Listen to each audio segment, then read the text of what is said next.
When someone has an avoidant attachment style, their comfort often comes from feeling in control. Not necessarily control over the other person, but control over how close someone can get to them. They create distance not to punish, but to protect. They protect themselves from what they perceive as overwhelming emotional demands or potential rejection by staying 1 foot out the door. They want connection, but on their terms. They want love, but only if it doesn't require too much of their vulnerability. And for a while, this dynamic can actually seem like it works, especially when paired with someone who leans more anxious in their attachment style. The anxious person becomes the emotional pursuer. They want reassurance, closeness, consistency. When they don't get it, they ask for it. They lean in, they try harder, they attempt to close the gap. And for the avoidant, this becomes their signal to step back. The more one reaches, the more the other retreats. It's a dance. One moves forward, the other backs away. One seeks intimacy, the other protects space. But what many avoidants fail to realize is that this cycle isn't sustainable, not forever. Because even someone with an anxious attachment has a limit. Even someone who craves connection eventually becomes exhausted by trying to constantly close the distance that never seems to narrow. There comes a moment, often quietly, and not always with drama, when the anxious person stops reaching.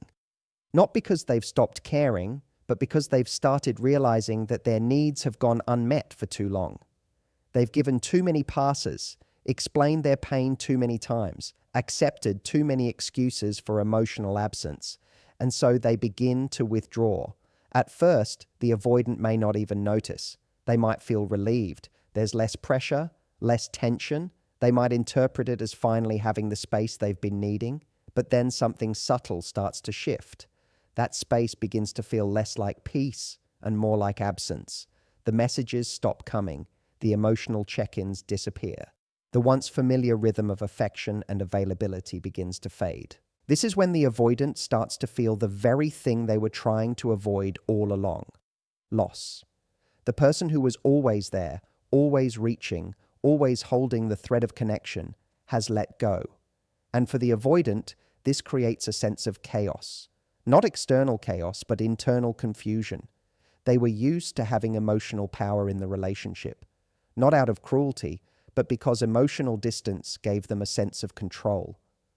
When the anxious partner leaves, that illusion of control shatters. They realize they weren't managing the relationship. They were delaying its collapse. And now, without the anxious partner reaching out to pull them back in, they are alone with the consequences of the distance they created. This loss of control doesn't just feel uncomfortable. It triggers deep, often unacknowledged fears. Fears of being unlovable, fears of being rejected, fears of being abandoned. The same fears they thought they were avoiding by staying emotionally distant now rise to the surface, only now they're facing them without the cushion of someone trying to hold on. It's ironic, because the very thing the avoidant wanted, space, is now the thing that confronts them with their worst nightmare: emotional abandonment. But it's not because the other person rejected them. It's because the other person reached their emotional threshold and decided to choose self-preservation. What used to be predictable patterns of push and pull now turn into silence.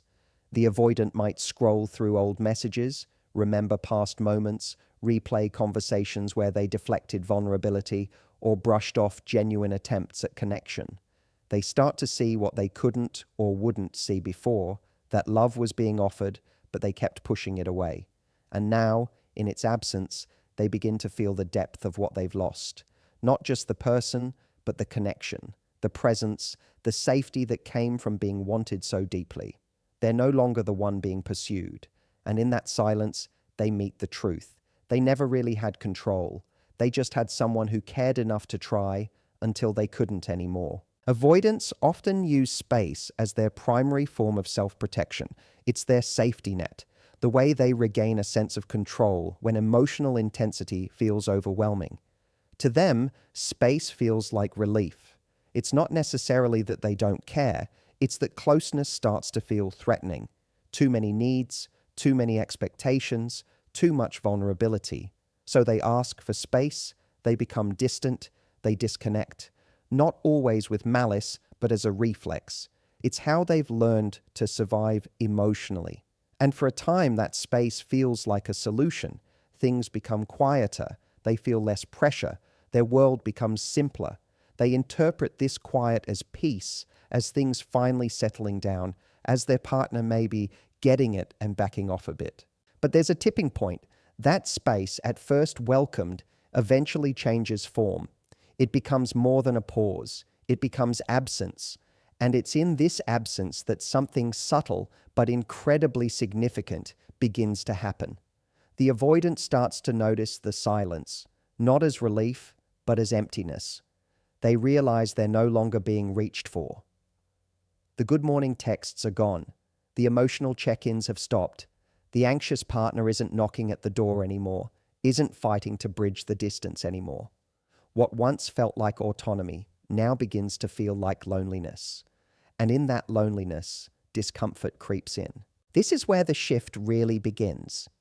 The avoidant, who once pushed for space, now starts questioning that very decision.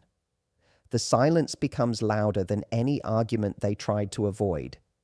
The stillness is no longer calm. It's cold. They begin to feel the energy that used to surround them, the care, the attention, the emotional investment vanishing. And it's not just the absence of the anxious partner's presence, it's the disappearance of the entire dynamic they had unknowingly come to rely on. That push and pull might have felt exhausting, but it was also connection. It was the rhythm of someone trying, someone showing up. And now, with no one reaching for them, the avoidant is left to feel the full weight of the space they insisted on. At first, they may try to rationalize it. They might tell themselves this is what they wanted, that things are better without the emotional chaos, that they're finally free to breathe. But even those rationalizations start to ring hollow, because there's a difference between needing space to process and creating distance as a habit of emotional self-sabotage. And in the silent aftermath, the avoidant begins to feel the cost of their behavior. They start to wonder where the other person went emotionally. They replay the moments when texts were left unanswered, when emotional bids were ignored, when vulnerability was met with withdrawal instead of compassion. They begin to realize that their partner didn't just stop reaching out, they stopped hoping for change. Silence doesn't happen all at once. It builds moment by moment, choice by choice. And now, in the absence of connection, the avoidant has nothing left to distract them from themselves. They're no longer reacting to pressure or expectations. They're sitting in a stillness that reflects everything they've been avoiding. The fear of intimacy, the discomfort with vulnerability, the internal narrative that says love will always demand too much or eventually hurt. But now, they're not in a dynamic where they can blame someone else's emotional intensity. They're alone in the space they created, facing the unintended consequences of their own emotional distancing. It's in this space-turned silence that regret begins to take shape. Regret not always in the form of, I want them back immediately, but in quieter ways, realizing how many moments of connection were missed, how often genuine care was met with skepticism, how many opportunities for closeness were turned away. The silence becomes a mirror, reflecting not just the absence of the anxious partner, but the avoidant's own emotional patterns and the damage those patterns created. It starts to dawn on them that the partner who once seemed too much, too emotional, too needy, was actually just someone who wanted to love and be loved, and who finally stopped trying when it became clear they were loving someone who wasn't ready to receive it. Now the avoidant begins to feel the sting of a different kind of abandonment. Not the kind inflicted by someone else, but the kind they orchestrated themselves. They didn't just push someone away, they created the silence they now sit in. And what was once space has become a void, not because the other person disappeared suddenly, but because they grew tired of speaking into silence, tired of fighting for closeness in a relationship where distance was always winning. When the anxious partner leaves, something surprising begins to unfold. The roles start to reverse. The very dynamic that once felt predictable and fixed begins to shift in a way that neither person expected. The anxious one, who once seemed to be holding the emotional weight of the relationship, who was always initiating connection, always asking where things stood, always trying to fix the distance, finally steps back. And the avoidant, who was used to being the one in retreat, starts to feel the impact of that withdrawal. Suddenly, the person who used to chase no longer runs after closeness. They aren't sending messages, they're not reaching out, they're not trying to hold things together anymore. And in that shift, something stirs in the avoidant, something they're not always prepared to face. At first, the avoidant might not even realize what's happening. They may mistake the anxious partner's silence as just another cycle, just another wave of frustration that will pass like all the others. But this time it's different.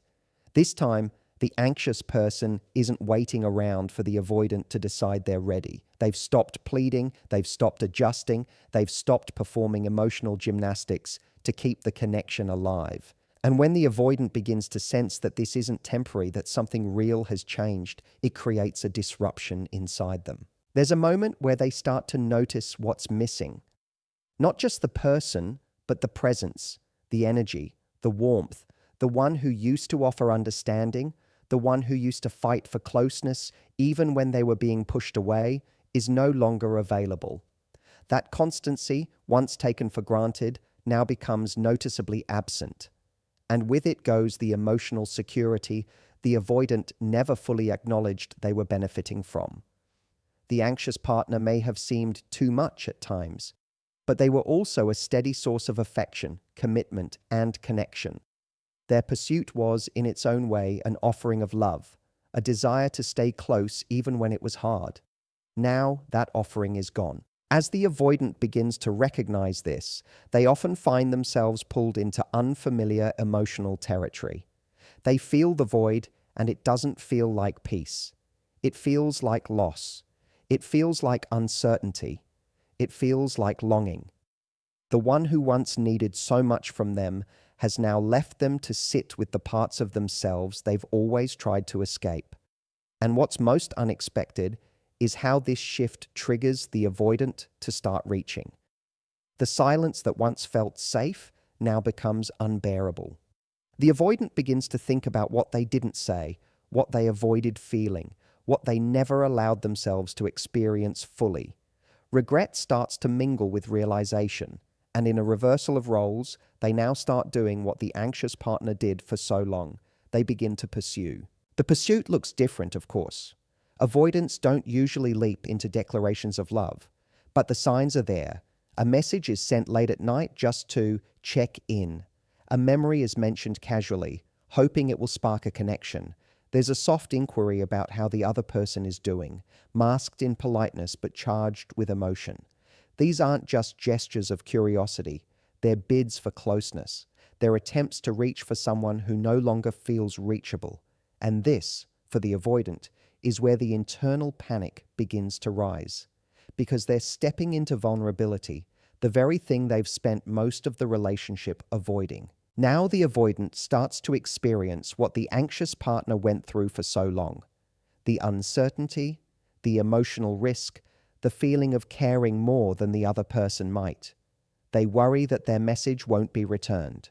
They wonder if the other person has moved on. They sit with the discomfort of waiting, not knowing, hoping. And in this reversal, they begin to understand, often for the first time, what it feels like to emotionally invest without knowing if it will be met. This is new territory for them. Vulnerability doesn't come naturally, but now it's the only way forward. If they want to rebuild any kind of connection, it has to come from the very place they once avoided: emotional openness. And so the dynamic shifts. The avoidant becomes the one hoping for a reply, the one scanning their phone, the one imagining conversations that might bring them closer again, the one who starts to see the other person not as too much, but as someone who offered a love they weren't ready to receive. And now that it's gone, they're faced with the emptiness left behind, and the realization that the emotional safety they always feared wasn't about losing independence. It was about learning how to be brave enough to stay when things got real. Avoidants are often misunderstood. On the surface, it may look like they don't want love, don't need connection, or simply prefer being alone. But that's rarely the full story. The truth is, they want connection just as much as anyone else. They just have a complicated relationship with it. At their core, they carry a deep fear that emotional intimacy will cost them something they're not ready to give.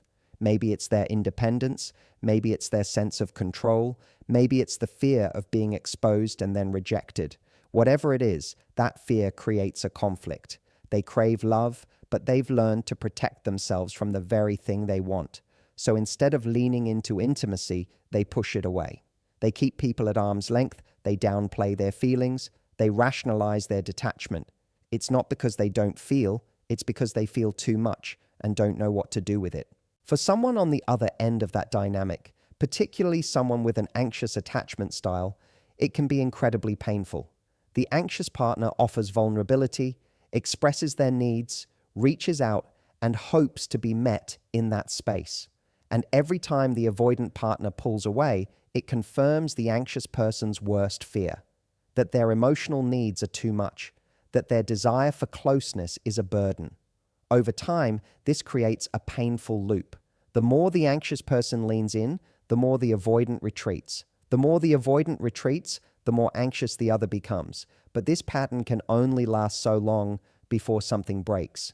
Eventually, the anxious partner decides they've had enough. They stop fighting for closeness.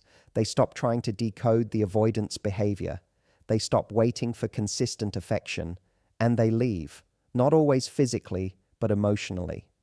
They let go. When that happens, the avoidant is left with something they weren't expecting. They're no longer dealing with the pressure of someone demanding closeness. They're not being asked to open up, to talk, to show up in ways they didn't feel ready to. But instead of relief, what often comes is a haunting silence. In that silence, they are forced to confront a truth they've long buried. They didn't fear the other person. They feared what the relationship demanded from them. Love requires vulnerability. It requires showing up even when it's uncomfortable. It requires letting go of the illusion of control and allowing someone to see you fully, flaws and all. And for someone with an avoidant attachment, that's terrifying. It's easier to tell themselves they're better off alone. It's easier to believe that love just isn't for them, that relationships are too complicated, that emotional intimacy is overrated. But now that the anxious partner is gone, those beliefs begin to unravel. The absence of emotional pressure doesn't feel like freedom. It feels like loss. They start to remember the small moments of connection, the way they were cared for, the way someone saw through their walls and loved them anyway. And they begin to see how much effort they spent trying to keep love at bay when it was already there, patiently waiting for them to trust it. What they feared wasn't love, it was the vulnerability love required. And now that it's gone, they begin to feel the full weight of that missed opportunity. They may not have had the language for it at the time. They might have thought they were just not compatible, or that the timing was wrong, or that they weren't ready. But underneath those justifications was the truth. They were scared. Scared of being seen, scared of needing someone, scared of being hurt, so they kept their emotions under wraps, convinced themselves they were fine on their own, and pushed away the person who tried to get close. And now they're left questioning whether what they pushed away was the very thing they've been searching for all along. Avoidants don't lack the capacity for love. What they often lack is the experience of being in a relationship where they feel safe enough to stay open. When the anxious partner walks away, it can serve as a mirror, not just showing them what they lost, but reflecting back to them the ways in which their own fear dictated their choices. And for the first time, they might start to see that their emotional distance wasn't strength. It was fear dressed up as independence. That the person they thought was overwhelming was really just asking for something that real love requires. And that their fear of intimacy didn't protect them. It kept them from the very connection they now realize they were desperate to feel. There comes a moment when the avoidant has no choice but to sit with what they've created, not because someone forced them to, but because the silence left behind becomes impossible to ignore. The dynamic has changed. The anxious partner, who once bent over backwards to hold the connection together, is no longer doing the emotional lifting. They're not checking in. They're not sending long messages trying to fix things. They're not asking for reassurance or trying to get back to how things used to be. They've emotionally disengaged, and for the first time, the avoidant is left to face what that absence really means. This is the moment when the avoidant begins to feel something they've long tried to avoid: consequence. Not punishment, but the natural result of prolonged emotional distance. Throughout the relationship, they relied on the anxious partner to be the glue, to be the one who always came back, who always tried again, who always forgave. And now that person isn't reaching out anymore.